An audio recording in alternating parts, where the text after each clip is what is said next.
We don't need to rewild the whole world. If every farm transitioned to a regenerative, if you look at the mountain that's wild across the river right now from my farm, and you look at the soil at my farm, there's much more carbon sequestered. There's much more soil health. There's much more microbiology. There's much more diversity because I'm stewarding the land to be even better than wilding. We don't have to have this like villainize the farmers and take their land away and rewild it. We can actually work with the farmers to train them to how they can steward the land. And instead of putting all this money into vertical farming and growing food in cities, we can use those subsidies instead of for corn or soy or whatever to grow more carbon in the soil. Welcome to Care More, Be Better, a podcast for people like you who care about the social impact of conscious companies and everyday heroes. Hear inspiring stories from those who put people and planet before profit and personal gain. You'll learn how you can make a difference, vote with your dollars, and get involved today. Here's your host, Corrina Bellizi. Hello, fellow do-gooders and friends. I'm your host, Corrina Bellizi. Over the last few weeks, we've taken a deep dive into the future of food, farming, food procurement, and creating communities that people will want to live in. And today, I'm thrilled to further this discussion with one incredible woman who committed to be part of our food solution. From the regenerative farms that she owns and runs to the restaurant she owns in Greater Los Angeles called Sage Vegan Bistro, which she founded and co-owns with actor Woody Harrelson. She also sits on the board of Kiss the Ground, a film narrated by Woody, and an incredible educational tool about regenerative farming and the import of healthy soil that I encourage everyone to watch again and again. And for those of you who may remember the interview I hosted with John Rulak, who is the executive producer of Kiss the Ground, you can always dive back into that episode to learn more too. It's my absolute honor and privilege to introduce you today to Mollie Engelhart. Mollie, welcome to the show. Thank you so much for having me. First, Mollie, I'd just love for you to share your origin story. What brought you to this moment? I was raised on a small farm in upstate New York. My mom made dresses and my dad was a carpenter, and we had an apple orchard. And so I grew up in a family on farm kind of business. And then my mom became a fashion designer, and her selling dresses at the farmer's market did better than the apples. And so life evolved from there. And when my mom and dad got divorced, my dad started Cafe Gratitude, and I started Sage the same year that he opened Cafe Gratitude in Los Angeles. I opened Sage in Los Angeles as well. And I had been raised vegetarian. I grew up on a small farm. I felt pretty connected to the earth. And I thought I was doing my part. And I would say that in my early 30s, I was pretty apathetic to that, what the future held. And I held a view that was like, we're going to all burn in hell. But I'm drinking my oat milk latte and driving a hybrid. So, what do you want me to do about it? Like so many that live and work in Northern California, frankly, And driving their Teslas around now, not the Priuses so much, but yes. Yeah, it went from Priuses to Teslas. But and then I listened to a podcast, not a podcast, a TED Talk with Graham Sate. And in that moment of the TED Talk with Graham Sate, a couple red pill moments was one, well, what if the vegan diet is not better for the environment? Like, what if that like, who said that? Like, who, and where is the science behind it? So that was I had been am a vegetarian still to this day, been a vegetarian my whole life, and thought that was the right path. And then I had opened all these restaurants, and then he broke it down pretty clearly that the number one cause of methane in the environment was food scraps. And I realized that I was owning a restaurant, putting tons of food scraps into the landfill. And so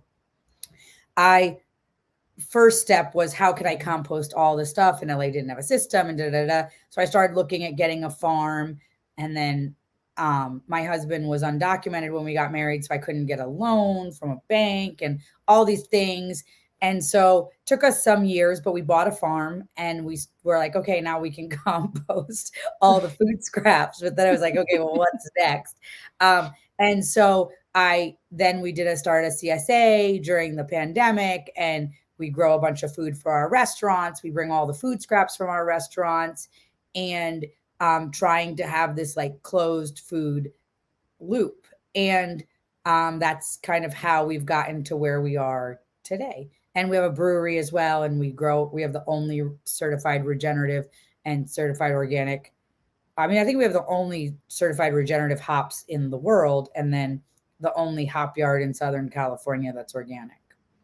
That's And fantastic. so we bring the brewery grain back to feed the animals, and then have the compost, the poop from the animals go to the compost, and then that makes more soil, and then the avocados and lemons and oranges and vegetables go back to the restaurants in a circle. Well, the importance of circularity is really key. And I think it's something that we need to talk more about too. Regeneration as a concept is so much more than just regenerative agriculture, too. It's really thinking about this cradle to cradle principle and ensuring that we're using the materials we have to their best ability instead of just losing the soil and watching it go turn into dust and just drift away with the wind. Wow. Yeah, I think of regeneration as giving more than we take. That so much of our economy is an extractive economy, and what if our economy could be more about what we leave behind rather than what we take out? And so that's how I think of it. And I'm an environmentalist in the sense of I'm not committed to selling Teslas or solar panels or whatever. I really want my kids to be able to drink the water in the future, eat the food in the future, and procreate if they want to in the future. And all of that is at risk right now based on the forever chemicals and all of that. And so, clean soil, growing clean food, creating healthy microbiology in the gut is what I would say is the most important thing that we should or could be talking about right now. And it seems to be on the back burner to a lot of the green, what I call the industrial green complex, where we're trying to sell batteries and all these things, solar panels, electric cars. But I'm more committed to the human impact and what are we as humans doing, and what is our environment like. We're in a fish tank, and if we're just keep pooping in it, it's not going to be good. Well, my background started in the omega-3 industry, right? So I've been in nutrition forever. And, I personally moved away from consuming fish because I was so concerned with the chemicals that are in our oceans. Even though I love fish, I loved to consume fish for years. I put Nordic Naturals on the map as the head of sales, marketing, and education for almost a decade, and feel like now my work in the algae space is all about kind of it's a penance in a way because we can create better solutions that don't rape our environment. And I use that word if it's a very strong word, but I mean it's more than extraction. It's like we've pillaged, we've raped, we've just taken for granted everything that should be ours. And I shouldn't say should be ours, but that should be the futures, right? That should be the it's not property, it's the planet, you know? And so we get to this space where we start to look at everything as an asset. And if you start to look at everything, including our soil, as an asset and extracting from this extractive perspective, then you're not necessarily building the future that you want to live in. And those problems of all these chemicals is just something that is front of mind for me, especially as I transition away from eating more animal products to more vegetarian ones, and then notice that there are so many options that just aren't there in the regenerative or organic space, specifically in packaged foods. Like, let's say you wanted to go ahead and have a Boca burger. You can get a Boca burger that's well made, right? But then it's essentially a lot of grains, and some of them may or may not be organic. And then you have the Impossible Burger coming in as a solution, but it's not a solution. It's, a bunch of soy and GMO products all packaged into something that I is don't in eat any plastic. I don't eat any fake meat products at all. We don't carry any in my restaurants. I'm a stand for whole foods, and whether that Mhm. and that whatever that looks like. I actually don't, and this is a disagreement with many vegans and many people in the same space as me, but I don't think that meat alternatives are the future. I at all. I don't think that packaged food, sterile food that is lacking in the microbiology is, I mean, no, it may be the future. It's not the future that I want or I'm committed to. I Right. believe that smaller food systems, hub and spoke models. I was on a podcast last week with a gentleman from Ranchers Reboot, and he said, "Shake the hand that feeds you." And I think that that needs to be the future. Shake the hand that feeds you. Like, you know, your farmer, you're getting food from somewhere that you know about, whether it's mail order, if it's something that's not regionally available to you, or it's local from your local farmers market or whatever, but that you are knowing who your farmer is and what they're doing. I have zero interest in anything that comes out of a lab, anything that comes out of a printer, anything that has some special GMO yeast that was invented to make it congeal. Like, zero, zero, zero interest. I don't eat meat, but if I was to want to eat that kind of protein, I would definitely eat meat over an Impossible Burger. And that might make me seem crazy or weird, but I don't think environmentally or health wise, eating processed foods is the answer for humanity if we care about health, and Hmm. mental health is so deeply connected to gut health. And when we look around at a society that has severe mental illness, we have learning disabilities at extreme rates compared to just 30 years ago, just 20 years ago.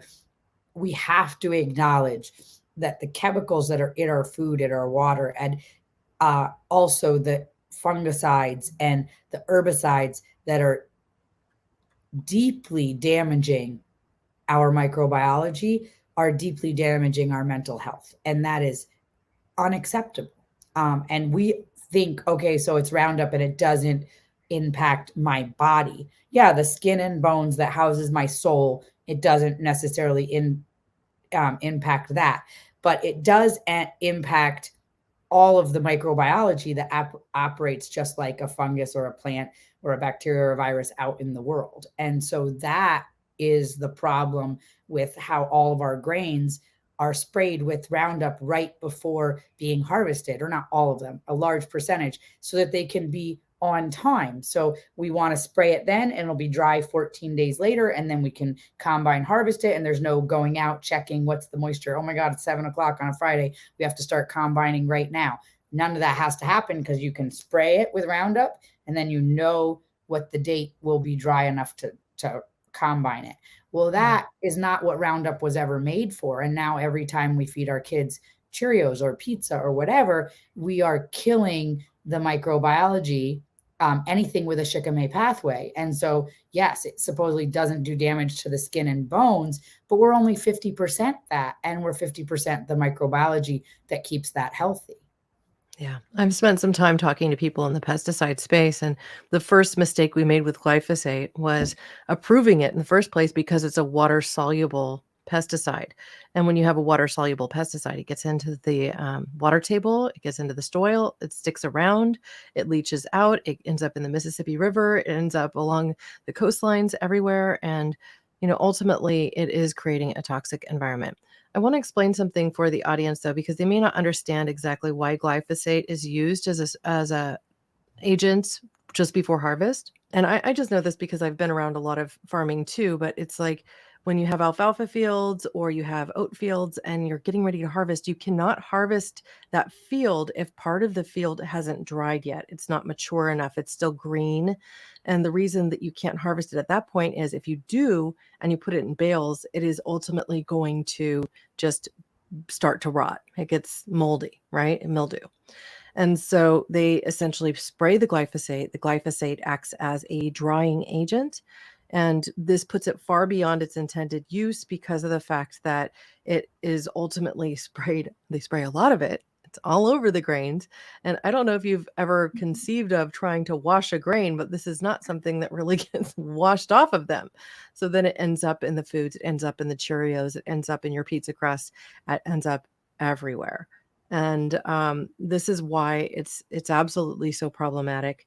And then we're also using things like petrochemicals as the agents for fertilizers, and we're further poisoning ourselves. So I've heard you talk a bit about this. I've heard you talk about fungicides.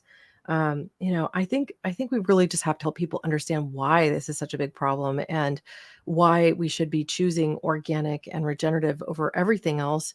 And yes, at an increased cost, but because the cost is not later going to impact our health in such a way that we don't have fertile children.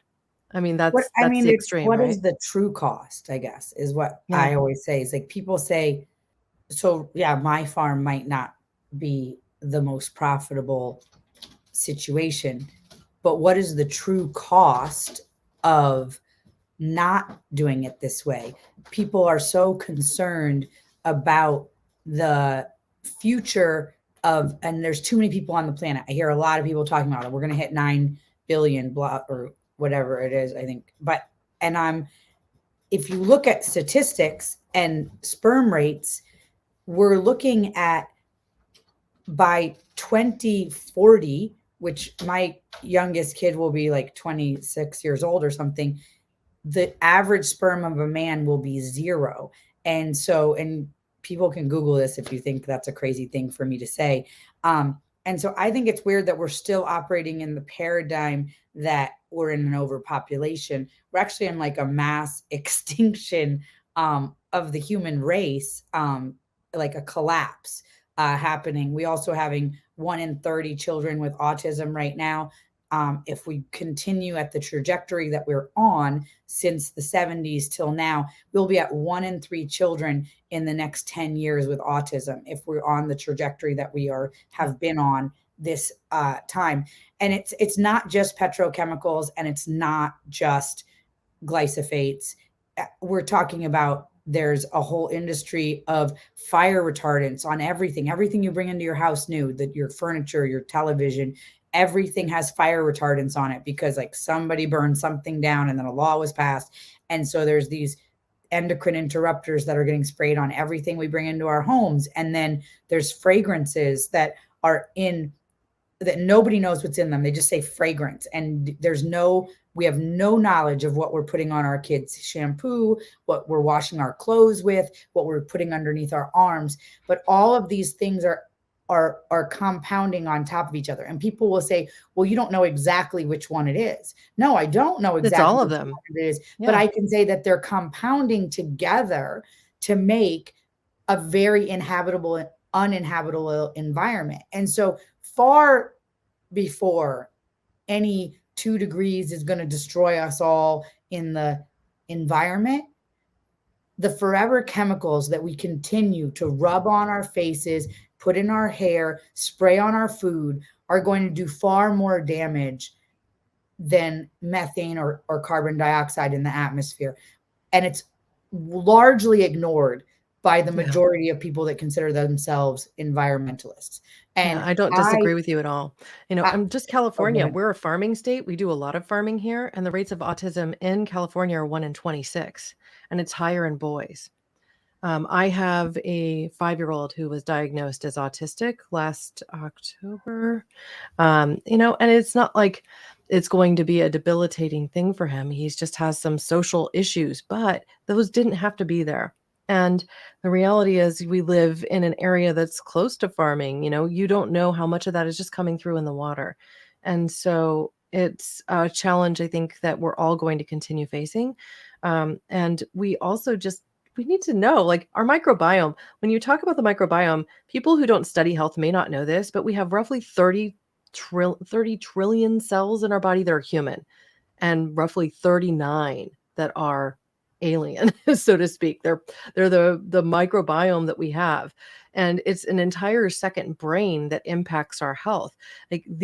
There's more and more knowledge now about the connection between the brain and the gut. And I got to tell you, when I consume more grain, and I'm just saying, like, I go out to a restaurant and I have some, a little bit of the bread or whatever, but when I consume more grain, I find that I just have this feeling like I'm disconnected from my stomach. It affects how I eat, and then I'm just like, I need to stop this. I'm going to go off grains for a while. And then everything just seems to round out. Like I don't experience things like achy joints as much or some things along those lines. And so I think it's important too that all of us have this conversation, not only about, where our food's coming from, the health of the soil, its ability to sequester carbon, its ability to survive drought.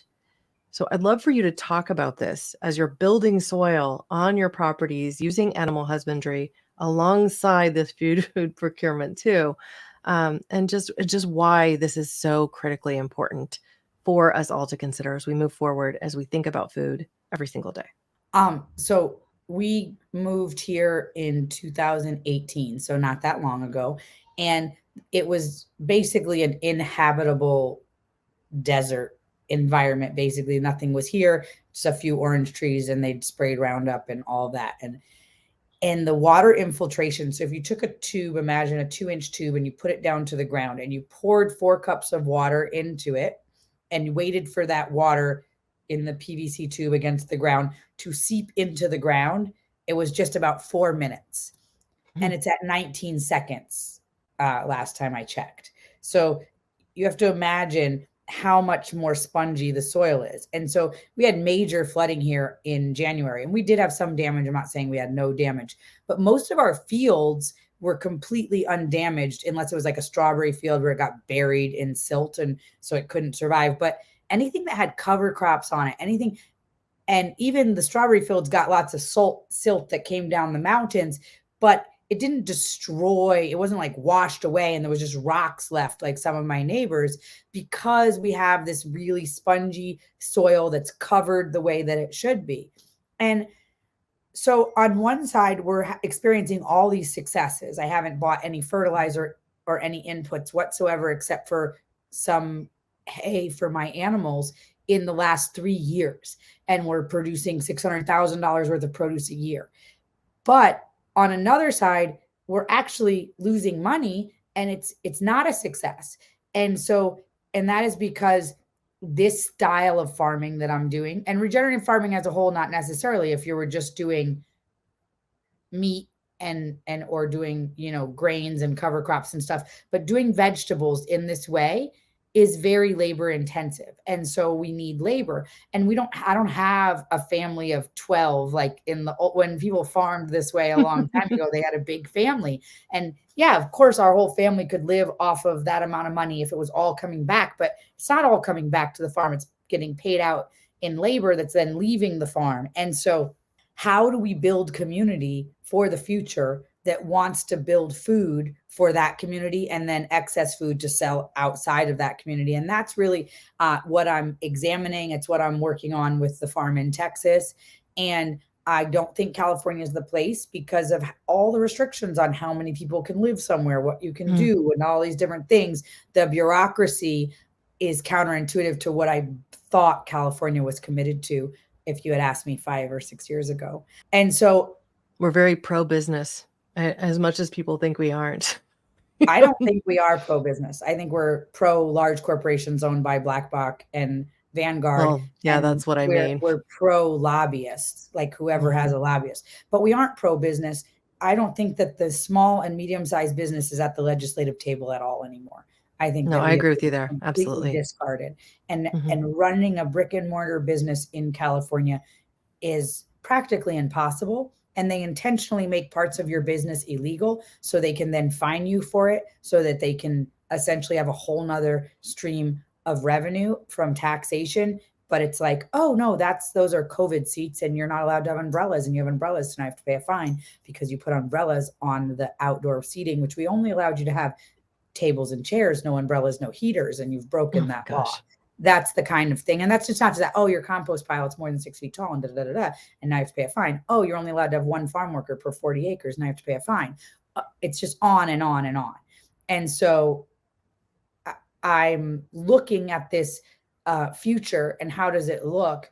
And I hope that as people are moving to other states like Idaho and Texas, and they're committed to the environment, they don't then vote in such a way that ushers in these same kind of things that have destroyed the economics of California for the small and medium-sized business. Because often people go and they vote with their heart with very little regard for the actual real world effects of these bigger government, bigger oversight, bigger bureaucracy has on the actual innovation of people trying to do the best.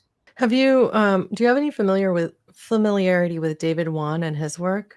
I'd be happy to make an intro. At any rate, he's running a community, or he's part of a community that's similar to the one that I think that you're hoping to build in the state of Colorado. I interviewed him for the release of a fiction work that he put out called Tickling the Bear, which was about many of these subjects. But it's really, I think, an interesting effort. And they do have a farm on location, and it feeds the community, and then they sell surplus. It sounds very much like what you're describing.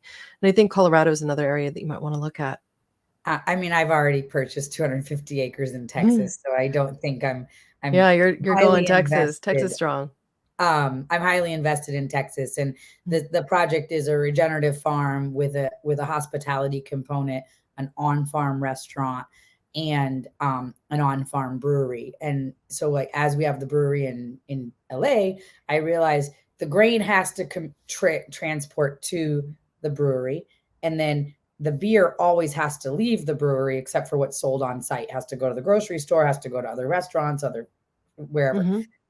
But if the brewery is on the farm, some grain can be brought from the farm, grown on the farm, and then 100% of the grain can then be fed back to the animals on the farm. So that's actually something that doesn't need to travel. The beer is going to have to leave, and so I think that this model, where we'll be able to have the grain from the brewery right on site, we'll have an on-farm tap room and restaurant, and then 30 tiny houses, and this regenerative farm that supports nearby farmers markets and CSA program and everything, is a way that the agrotourism supports the greater mission, because it's much easier to make money on a tiny house for $150 a night than a head of cabbage for 80 cents that take, or a dollar or whatever a head of cabbage goes for, that took you 4 months to grow. And so, it's very hard. And the economics, I'm always lining my prices up with what I would call degenerative organic produce that is disregarding the soil health. And so they are doing it all mechanicalized with machines, using herbicides, pesticides, and And they're fungicides. They're just tilling. organic ones. Mhm. And then I'm trying to keep up with that. And it's all no machinery, hand weeding, rotating the crops, growing 300 different 300 different kinds of produce on one farm. It's very challenging for me to match the price, but I can't charge my restaurant more. And then my investors are like, oh, so we're buying premium cabbage from your farm. So it has to be fair to everybody. So it's very hard to make it all match up in this current model. But the model where the restaurant is the farm, on the farm, it's a little bit, we're the end user. And so that is, yeah, so this is a different model, and that I hope that it's going to work better in the long run. And then that there's also space for people to live on the farm and contribute and have, work trade, or have, a discounted rent, or get paid less money, but they live there, however that would work out. So I'm trying to build that kind of community, and really come up with ways that we can feed people the healthiest food. Also, I'm moved to a place that's not a highly agricultural area. Yes, people have cows, and there's hay being farmed, but there's not rows and rows and orchards like there is here in California, because I recognize that even though I'm an organic farm and the farm behind me is an organic farm and I have wilderness on this side, there's this other side where there's helicopters spraying on a regular basis. And I noticed that my kids get rashes and stuff after the spraying, and we're drinking the well water here. So part of moving to a very rural place in Texas, where there's not rows and rows that are getting sprayed, there's just cows and pasture, is because I want clean water for my children to drink. I mean, it sounds so basic, like this should be a human right, right? But we don't line up our policies and our practices around ensuring that we have clean water to drink and air to breathe. I wanted to use the strawberry example for a moment, just because you have experience growing them. And, I'm here in California, Central Coast. If I drive down through Watsonville towards Monterey along Highway 1, and many people have experienced this, it's a beautiful drive. You drive through farmland. And a lot of the things that are being grown along that corridor are strawberry, Brussels sprouts, artichoke, berries. Like we do a lot of raspberries and blackberries, lettuces and things like that. But even the organic farms, and this is why you say degenerative organic. I just want people to be aware of really what the difference is here. I grow my own strawberries that are fruitful year round, and I grow them in my front yard, and it's a cover crop for me underneath the trees. I take care of them, and every once in a while we get some great fruit from it that the slugs don't get, right? Even when I try to buy almost everything local, I still get deliveries of things from authors that I'm going to interview on the podcast. I mean, I'm a mother of four. Actually, I have five kids because I have a big son that's grown up that I adopted from Guatemala as well. So and I have dogs and cats. And so I try to get everything local, and I unfortunately also support the big corporations that I'm challenged by sometimes because I'm just trying to make it all work. I own, 3 farms and 4 restaurants and a brewery and building this project in Texas. So Yeah. Well, it's unavoidable. Sometimes you need a delivery. And in this case, it's an author. I'm actually really excited about this, but she wrote Baby's first book of banned books. So it'll be a fun discussion. All right. So excellent. diving back into strawberries, I just want people to know how much plastic is used to grow strawberries. I mean, it's literally lined on the fields, and then they have these little pockets between where each of the strawberry plants is planted on the ground, right? But it's essentially these giant sheets of plastic. It's tilled every year. They remove the sheets of plastic, which I'm sure just goes into landfill, and then place new ones every season. Now, So they how till is the what shit you out of it first and then put in fungicide and yeah, then put the plastic back. it's just so gross. And so, I mean, I know not everybody can grow strawberries, but there are varieties that produce fruit year round that are relatively easy to grow. And I just encourage people to try that one out, even if you just have to get one of those strawberry pots that you can grow on your deck or something like that. And I have to tell you that the fruit I get is so sweet and so divine. And it's operating as an ornamental too, because they look pretty and they're, underneath my cherry tree in the front yard. So, you can grow a lot of your own stuff, even if you just have a little bit of soil. So, it's something that I like to point to, but I'd love to know how you are growing those strawberries differently, just so people can get an idea of what that looks like on a regenerative farm. So we grow our strawberries. So the first batches of strawberries we used a weed barrier, which was also plastic. It was a post-consumer woven plastic, but it was still plastic. And that bed lasted a few years, and we planted marjoram and oregano in between to try to keep the slugs and the snails and the roly-polies off of them. And then we went into doing a different model where we use those smart pots that are like above ground. They're felt pots, and they're able to still have the microbiology going between, so it's still connected to the ground, but it's above ground, and so it's a little bit harder for the slugs and the roly poly. So it's like long rolls of these kind of round pots like that. And then in our greenhouses, in the connections where the greenhouses come together, we have gutters, like house gutters that have been kind of retrofitted, as well as recycled pipes that were old, like PVC pipes that were sitting around the farm, with that have holes in them, and with soil inside of them on above ground in between the greenhouses. So those are the different ways that we grow strawberries on the farm. And we use oranges cut in half to draw the roly-polies away. I don't know I don't know what pictures we sent you, but there's a picture of me breastfeeding in front of the greenhouse that's often used for podcasts and stuff. And there's oranges between all the lettuce in the greenhouse. People always ask, like, why is there a half of an orange between all the lettuce in the greenhouse? And it's to keep the roly-polies eating that instead of the lettuce. There was butter lettuce heads instead of eating the lettuce. So those are the ways that and I love using the half oranges to draw pests away from things. We do it for a lot of different things. And it essentially just biodegrades into the ground. It's a byproduct. We make orange juice every day for the restaurants. So we have an entire bucket full of orange peels. But if you just have a small garden on your patio or something, buy some oranges and you can juice them and then use there's still some fruit inside and you put them upside down and the roly-polies and other bugs will go to that because it's a higher carbohydrates than whatever you're growing. Yeah, I mean, that makes so much sense. I've also heard about people using beer traps for their slugs and such.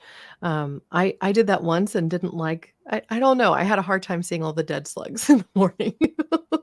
So, you Well, know. in farming, I thought I had a very naive view when I grew up on a farm. It was like an apple orchard, and I wasn't really I was a kid. I don't know. I wasn't present to what was what. And then I had a very naive view from my vegan restaurant owner of what was going to happen on the farm, and I thought there will be no death on my farm. Uh, and Yeah, then there's no way. the first couple weeks we had bought these special short sheep. We still use them for the vineyards and for the hops.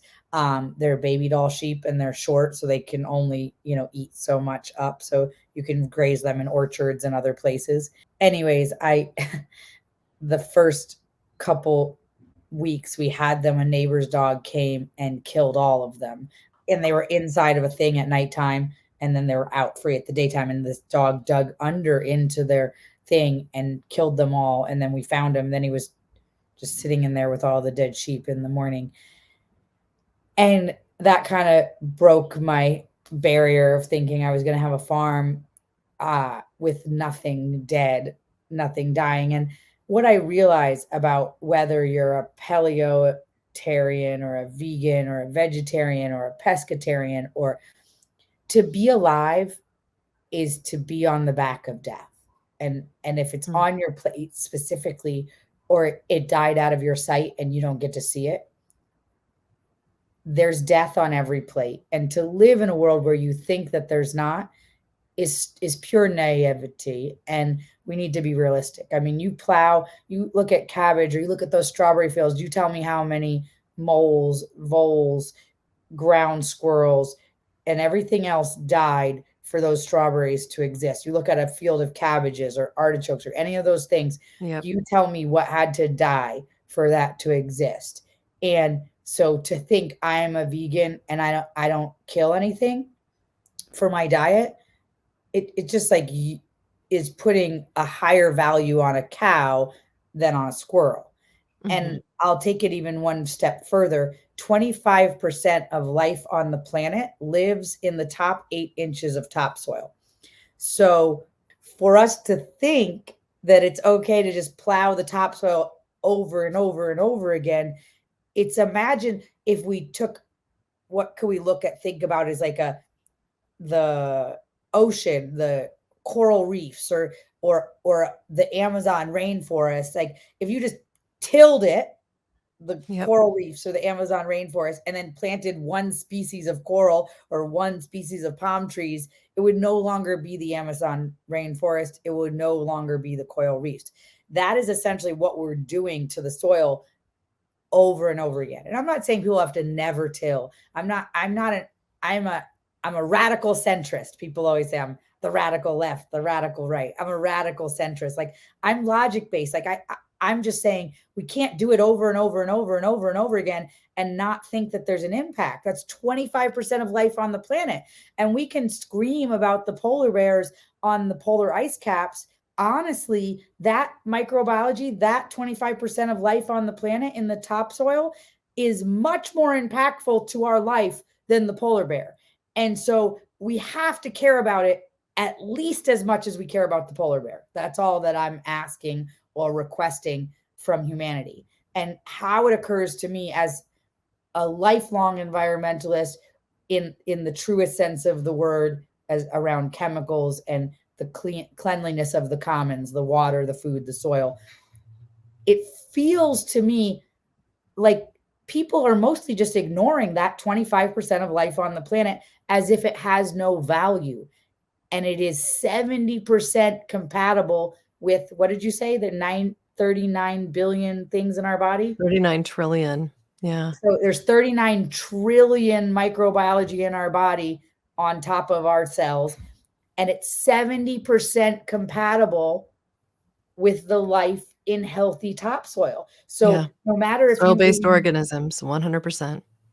so if we believe that we want to believe in God or we want to believe in science, I don't really care. We're 70% compatible with the soil, which means we are meant to eat the food of the healthy soil to replenish that 39 trillion microbiology in our body. That is what that means. No matter whether you want to believe in the perfection of divine order and God, or the perfection of science, or the accident of science, either it's obvious that that's where we're meant to be connected to. And the more we try to eat food from a package, from a, a factory, from a printer, from growing cells in a tube or in a tank and all that stuff, we are disconnecting from that 25% of life on the planet. And if we lose that life that is in a mass extinction event, we're going to lose ourselves, because that is how we replenish our immune system. Yep. So you've talked about growing food in a more sterile way, aka vertical farming, hydroponics, etc. I'd love for you to share your views on that and then open a discussion around why, again, this might not be the best path. This is a controversial opinion again. I mean, I'm confronted by the green movement, in quotation marks, trying to make everything so technological instead of recognizing that the perfection of our health comes from the healthy soil. So when we grow hydroponics, and I was actually a hydroponic pot grower for years. This was one of my past lives. I did that for a living. And when we're growing, even if it's organic liquid nutrients that's been extracted and made extra strong, and then we're putting nitrates into water, and in that water we're growing a tomato, let's say, then the roots are just taking up the nitrates, but without the microbiology in the soil to transform those nitrates are going right into the tomato. A fresh tomato off the vine grown in soil has all this stuff that is cancer fighting on it and in it, and that is not the same in a tomato that is just taking the nitrogen straight up, the nitrate straight up from this very highly extracted version of it with no microbiology to transform it into anything else. And again, we go back to that miracle of life, that we are meant to live with healthy soil. People can know that we need to ground, and so they can buy bamboo sheets that you plug into your wall and never have to take your shoes off outside, I guess. But the reality is we're meant to live with the soil. And the more we get away from that, the less healthy we're going to be as human beings. And I feel like a dinosaur and a relic, because everybody's just like, get with the times. We're going to drive electric cars. We're going to extract all the cobalt. We're going to grow vertical farming. We're going to live in smart cities. And, your antiquated way of life is the problem. It's not. Like, farming is not the problem. The extractive consciousness around getting the most is the problem, and how we are constantly surrendering, and I say this over and over, we are surrendering our resilience for convenience.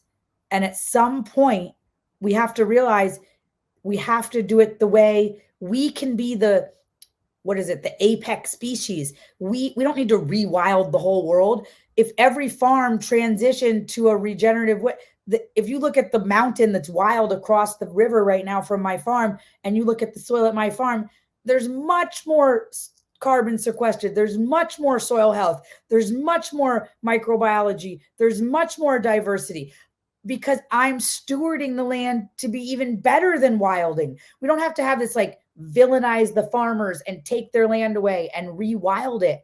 We can actually work with the farmers to train them to how they can steward the land. And instead of putting all this money into vertical farming and growing food in cities, we can use those subsidies, instead of for corn or soy or whatever, to grow more carbon in the soil.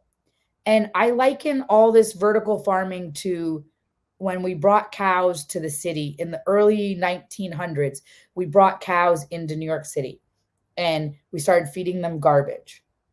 And we were keeping them in buildings and their milk started coming out blue and people got brucellosis and people died and all this stuff happened. And so we didn't say, oh, the cows don't belong in Manhattan.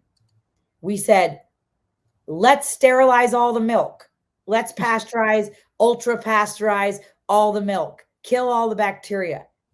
Well, why milk is healthy is that the mother, the cow, or even if it's my milk, we are giving an immunity, our immunity to the next generation.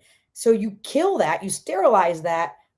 Well, then of course it's not a healthy product. Of course it's not good for you. And so that's the same thing. It was like we're growing, let's be able to grow food in the cities. It's going to be awesome. Well, it's like that. It's short-sighted. It's not really looking at the long term. What do we need to have human health? And so again, it's what's the real cost of that? What is the real cost of growing food in a sterile environment? Well, I think that we've come into an age when there are many people who are even afraid of soil because they see things like, oh, well, there was some listeria issue with romaine lettuce. And so I'm worried about maybe that came from the soil, not realizing it came from, you know, unclean conditions for the farm workers, most likely, right? And additionally, that we've just so trashed our own microbiomes that now we're more sensitive. And it's like if we were actually consuming food that we got from a local CSA that was growing regenerative organic, or going to the farmer's market and getting only organic produce that's grown locally within 100 miles of our doorstep, right? That we would be feeding our bodies the nutrition it needed. Now, I buy organic, almost everything, right? Mhm. I also acknowledge that when I dine out, I'm mostly not getting that because I don't have a beautiful sage restaurant to just walk over to up here in Northern California. As hippy, trippy, dippy as Santa Cruz County is, there really aren't that many options. And, I would love to see us move in a direction where this is just the norm. But the only way for it to become the norm is if more of these large farming operations buy in and change. So what do you think we can do to move them in that direction? We're talking about Bronzoni farms up here on the Central Coast or the Locatellis. I mean, there are all these old They have Italian to lose families. market share. And this is sad for me right now because this is what we're struggling with. During the pandemic, I was selling a lot of boxes from my CSA, and we bought extra vans and we did all this stuff and all this infrastructure. And we've lost 70% of those gains that we got during the pandemic for our box program. And we're now losing money on our box program. And we're facing like, do we keep doing it? How can I do it? We're doing more advertising. We're doing all the things I can try to get. But I just need to sell 250 boxes a week. And I live 45 minutes to Los Angeles and we deliver to every neighborhood in Los Angeles. And I can't get 250 people a week. During the pandemic, it was far more than that. But that was fear purchasing. That was, I'm scared to go touch the keypad at Whole Foods, so I'm going to order from this farm. It's not, I'm committed to what this farm's practices are. And my experience is that the consumer is unwilling to be flexible, is unwilling to eat seasonally, is, oh, I was getting your box, but now it's winter time and we're only getting citrus and avocados and there's no other fruit. Well, yeah, it's California and it's wintertime. So you're getting citrus. Like you don't live in New York where there's no fruit through the winter. So be grateful. But people don't have it that way. They're like, I want peaches and I want this and I want that. That doesn't. So I'm going to not get the box through the wintertime because your only fruit is citrus in the Or you're wintertime. getting a lot of broccoli and you're sick of broccoli. You're I sick mean, of broccoli, you're sick of cabbage. And then the summertime comes. Oh, I don't like to eat any nightshades. So, and like your box is too many tomatoes and eggplant in the summertime and blah blah blah. Or well, I so much can't of get that is propaganda too. Very few people are sensitive at all to tomato, and it's amazing to me that we've just bought into that. I mean, I'm Italian, right? You might get that from the last name, but I'm also French, right? And there's this love of food that I think we're losing. that's endemic in these cultures, where it's just, we want something that's fast and cheap. And real good nutrition isn't fast and it isn't cheap. No, So it's so not. how do we shift this? I mean, the norm in France, you might spend 30% of your money on food, right? And here we spend more than 30% of our money on rents. But And we're looking to 10% and only 10% of our money on food. yes. And so So I don't know the answer. And I was literally just having this conversation this morning with my social media guy. How do I connect with people for them to want to see the value? Uh, What we just did a cost comparison at Whole Foods for my box. So we went to Whole Foods, we bought this week, and then we bought last week, 2 weeks ago. And it was $122 for the $55 box. And then it was $190 for the 20 for the $55 box. Now that is it's a savings, a major savings for the person who's getting it delivered right to their door. But they have to be flexible. Yes, they have to eat this time of year. Actually, I still have broccoli. It's July, and I still have broccoli because we did have a very cool spring, so we got extra selection of broccoli. But yeah, we're having watermelon and cantaloupes and cucumbers. And yes, it's summertime. We're having summer things right now. And are people willing to eat that way? And we started on a Survey Monkey, and people are like, well, I want it to be a make your own, and I want to be able to have exactly the produce I want. How does that work for the farmer?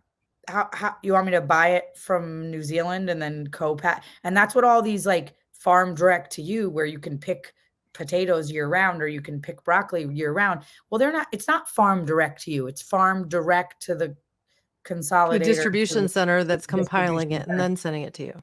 And the produce that you get when you buy my box is never longer than 48 hours from being harvested, with the exception of maybe avocados. But we send out avocados hard, so they're pretty fresh too. But just only avocados because we pick a bin at a time, so it's like 1,000 pounds at a time. But the average avocado that you get in the grocery store is 30 days old. And Mhm. the produce you're getting is 2 weeks old. There's a degradation. Forget about that. It's been dipped in bleach, high pressure packaged, blah, blah, blah, to kill all the microbiology. Forget about that. The other thing is the nutrient value has dropped as it's dying. And literally, I'm giving you something that is still alive that was just harvested, but I don't know how to communicate that. I don't know how to have and I'm doing a bunch of podcasts right now. I'm doing a bunch of stuff to mostly just to communicate. We just did a film with Kiss the Ground. If people go to we just did they're doing a docu-series, and the first film was about my farm.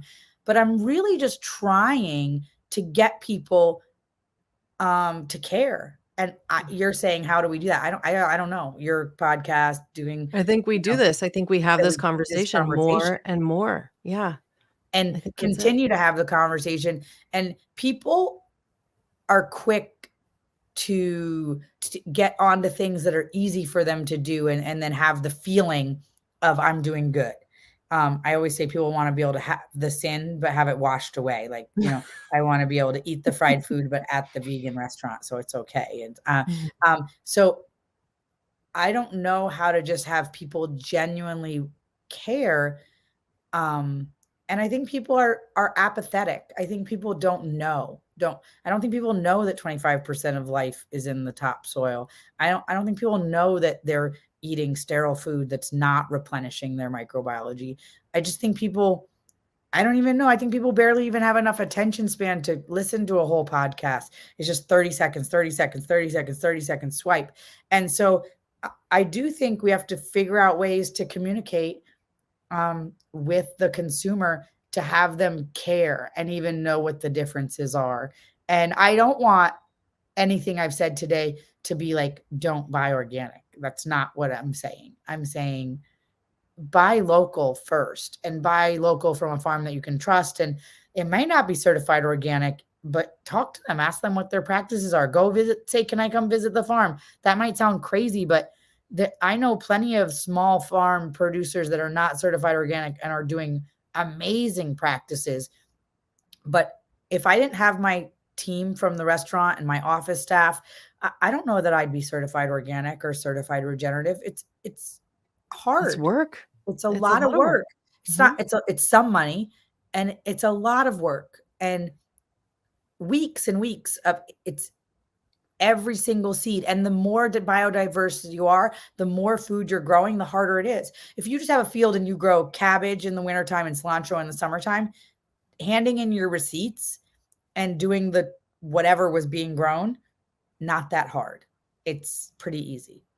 If you're Mhm. growing 300 things and you need to provide receipts for 300 different kinds of food, the seeds for them, and then also the plan of where everything was planted and what was rotated, and make sure you're not growing the same thing in the same place the next year, that's a much harder job.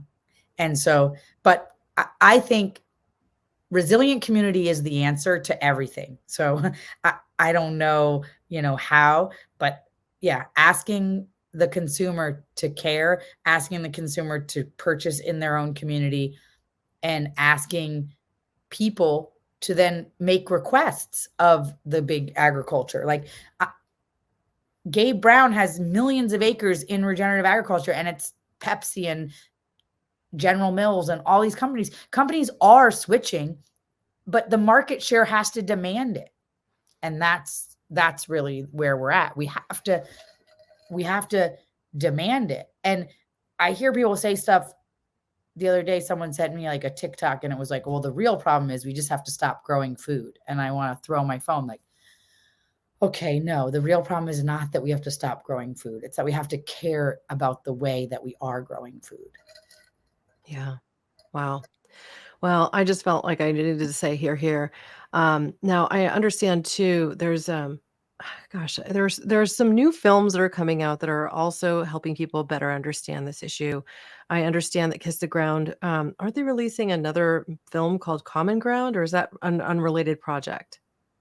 It is related. I think Kiss the Ground, the organization, is part of it, and there's some of the executive producers are the same, and my Mhm. brother was a producer on it. My brother is the founder of Kiss the Ground, the nonprofit. So there is some connection there, and it just really was premiered at Tribeca in New York, and it is coming out in the fall. We're very excited about that. Yeah, I saw it's already seeing critical acclaim, which is fantastic.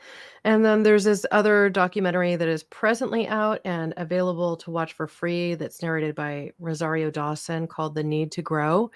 And while I didn't love all of it, frankly, one of the pieces that I found really enticing that they covered pretty darn well was that whole concept about the nutrition value of food shifting from the time of harvest to a much later moment. And so while it might not still be available for free, I think you can get lifetime access to it for only $7. And I've just been waiting to be able to see Common Ground. That is one I'm really excited about as well. So, Yeah, and Kiss the Ground um, is doing a mini documentary series once a month, and the first one just came out. It was actually about my farm, and they're going to be right on their website, and it is free, and they're called Stories of Regeneration. And so that's the first one is fantastic. about Sohart Farm, and the second one is they're going to be about Yadi Wang, who has Oatman's Flats, and they're doing regenerative grain in Arizona. So I look forward to the subsequent films coming out, but they're doing this mini doc series, and the first one that just is out is mine, and so I invite people to go watch that. It's only 11 minutes or 13 minutes, so not everybody has the bandwidth to watch a whole film about it, but it really does break it down in a shorter period of time, and shows that I did everything we did in just 5 years, and we have 18 inches of black, dark soil where there was just rocks and dust. And we're growing 300 different species of food and $600,000 worth of produce a year with half the water that my neighbors are using to just grow oranges or just grow avocados. And so there is really powerful, compelling evidence that a little bit of commitment to a shift in how we do things can make a big difference on how much food you can produce. It's just a matter of how do you get that labor? How do you build a community that either is willing to pay that labor to be built into the cost of the food, or how do we get a community that wants to participate in the growing of their food? Those are the big questions that I am investigating in my own life right now. Well, I want to follow that journey, Mollie. I definitely want to follow that journey. Now, something that we didn't talk about is I essentially grew up on a commune myself, and we grew a lot of our own food. And, I have distinct memories of even just bringing a goat into the kitchen, into a yoke to milk it in the morning so that I would have milk and that my mom would have milk for her coffee. And this is just a much different way to grow up than many people experienced of my generation, of our generation, Gen Xers, right? Like, No, it my seems kids like, walked out every morning with their cup with a scoop of organic hot chocolate mix, and they walk out, and my oldest son is milking the cows, and he milks them and they choose, each of them has a cow that they think their milk tastes the best. And so, that this well, it's morning probably just uniquely suited for their microbiome. Their for their microbiome is now microbiome. And addicted to so, that cow's milk, right? yes. And so this is a beautiful way for kids to grow up, and Mm. also probably antiquated. And but I do think that it's a powerful way for people to grow up, and I hope that it makes a difference. I hope that me doing this makes a difference for my children in the long term. Well, I'm sure it is, and it will. So, I mean, I'm now hearing my 8-year-old, and you're probably having similar experiences with your 8-year-old, but he's parroting to me things about, oh, well, I have a sore throat, so I'm just going to go into our garden and grab some peppermint and I'll make myself some tea, because some things are just so freaking easy to grow. And so if people are intimidated, get started with something simple, but just remember the invasives like peppermint, you plant it one place, it'll end up everywhere. It will ever end up everywhere.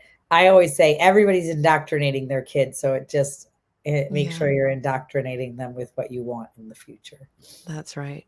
Well, thank you so much for joining me today, Mollie. I look forward to our next conversation, because I do want to invite you back to talk more about these issues, and especially as things continue to develop with the community that you're working to build. I applaud your efforts, and I hope to one day get to meet you in person.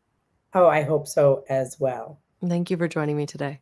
Thank you so much for having me. To learn more about Mollie's restaurant, especially if you happen to be visiting LA anytime soon, visit sageveganbistro.com. There you can find links to her other work. I will also be sure to include links with show notes, as I always do, including to that new docuseries with Kiss the Ground. Now, as I mentioned this in a few of our episodes, if you come to caremorebebetter.com, you will see so much more than you see in show notes on whatever platform you're watching this on. I include complete transcripts, links to past episodes that cover similar topics so that you can deepen your understanding.